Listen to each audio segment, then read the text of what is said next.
I'm Bobby Blair, and let's queer up trans rights. Idaho law mandates schools, doctors to report trans youth to parents within 72 hours. A new law in Idaho is drawing national attention after Governor Brad Little signed legislation requiring educators, healthcare providers, and childcare workers to report transgender identity disclosures by minors to their parents within 72 hours. The measure, titled the Pediatric Secretive Transitions Parental Rights Act, takes effect in July.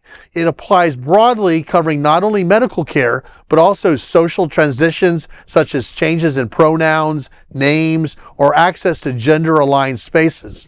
The law allows parents to take legal action against individuals or institutions that fail to comply, with penalties reaching up to $100,000 per violation.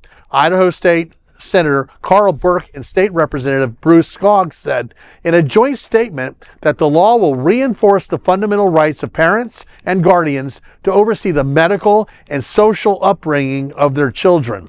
However, medical professionals have raised concerns about the absence of safety exemptions. They warn that mandatory disclosure could place some young people at risk in unsupportive environments. Speaking to the Idaho Capital Sun, Idaho physician Dr Jessica Rolynn said, "Not every home is safe. This bill contains no mechanism for safety assessment and no allowance for clinical discretion."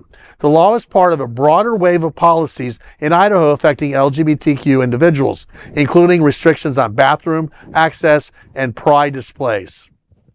I tell you what, I would be nervous if I was a kid and I disclosed that I had a problem or I was dealing with something that I was being made fun of.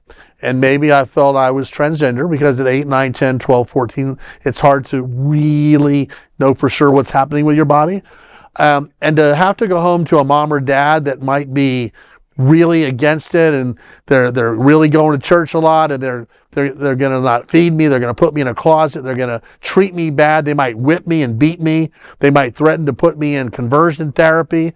I think that these families should be vetted before they turn the kids back into the homes or to tell the parents. I just think I'm concerned that there's a lot of parents in middle America and everywhere really that would not take that news very well, and those kids are not in a safe environment. Yeah, this isn't protection. This is freaking surveillance. This is what that is, basically, you know? And like Bobby said, not all homes are safe homes for a transgender kid.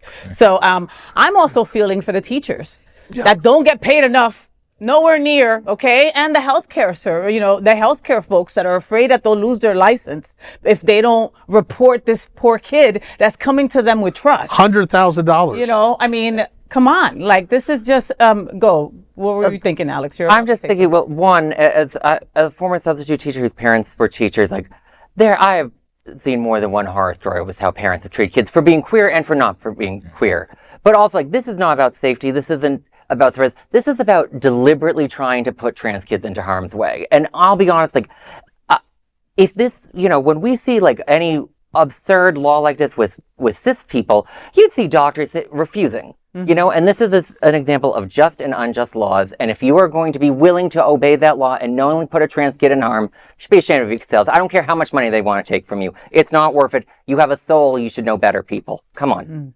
You say $100,000 per violation. That's blood money. That's what it is. Plain and simple, it's blood money. And blood is most definitely going to be on the hands of every single person who voted for this and the governor who signed it. Every year we go to Trans Day of Remembrance, or TDOR. And one of the most moving parts is the reading of the names of trans people who were killed in the last year strictly for being themselves. And there's a picture of every single one of them on the background behind them. And pretty soon, we're going to start having kids on that background. Kids are going to die because of this. And I would encourage everyone to peacefully find every legislator who has voted for this. Protest outside of their homes, scream at them when they're on public sidewalks, and make it uncomfortable for them to go anywhere, including a general restaurant. Because the amount of scrutiny that they're putting these kids under is reprehensible, and they should face at least something similar to what they're putting these kids through. They are vile, they are vengeful, and I hope nothing but the worst for them. Follow them to the bathroom. Follow them into the bathroom and make them feel uncomfortable for this horrible, horrible nature of treating these kids. And more people should be really uproared over this, all right? Because like you said, kids are going to die.